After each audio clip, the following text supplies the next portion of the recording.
मी बांधल SB ब्लॉगमध्ये तुमचं स्वागत करते। खूप दिवसानंतर भेट झाली आपली, तर मला जरा कामांमुळे नाही जमत ब्लॉग काढायला, पण तुम्हाला एक सांगते, आज जरा थोडंसं एक बेत चालू आहे आमच्या घरातल्या घरात। ते काय आहे ते मी तुम्हाला सांगते, खायचं आहे। तर थोड्याशा साहित्यात अचानक ठरला आता की ना आपण याला काहीतरी बनवूया खायला, तर मग आता बनवणार आहे।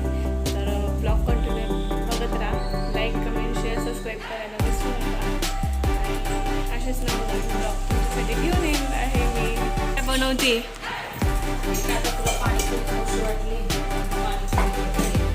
हे पापूर या घरच्या घरी एकदम छोटं थोडंसं साधं। या कांदा आहे, बटाटा, टोमॅटो, अजून चाट मसाला टाकलेला होता। हे पुदिन्याचं पाणी आहे, पाणीपुरी आहे। गोड पाणी नाही केलं, आता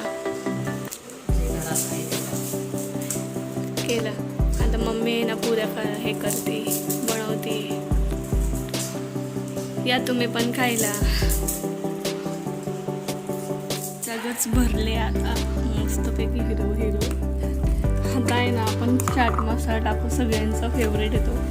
मला तर खूप आवडतो चाट मसाला, मी खूप टाकते, सगळेच टाकलेले मला। पण आता आपण खांबाईट घेतलाय, आता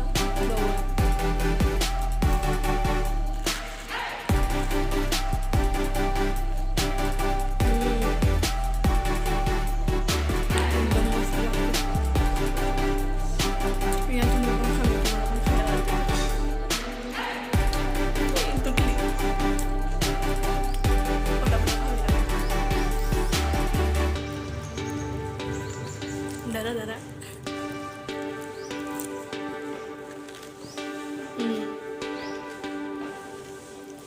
एकदम कमी साहित्यात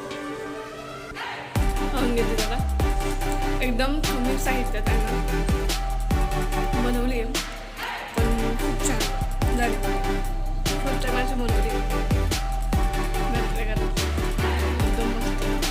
लाईक कमेंट शेअर सबस्क्राईब करायला विसरू नका। मी ब्लॉग येईल करते आता, छोटासा ब्लॉग आहे, समजून घ्या। पण खरं तुम्ही ही ट्राय करा।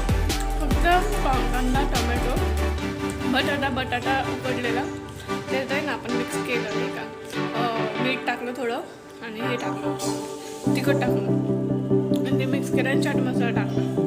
ते झालं, पुऱ्या तळून घेतल्या आणि ते पाणी हे जर आपण बनवतो तसंच बनवलेलं आहे पुदिन्याचं।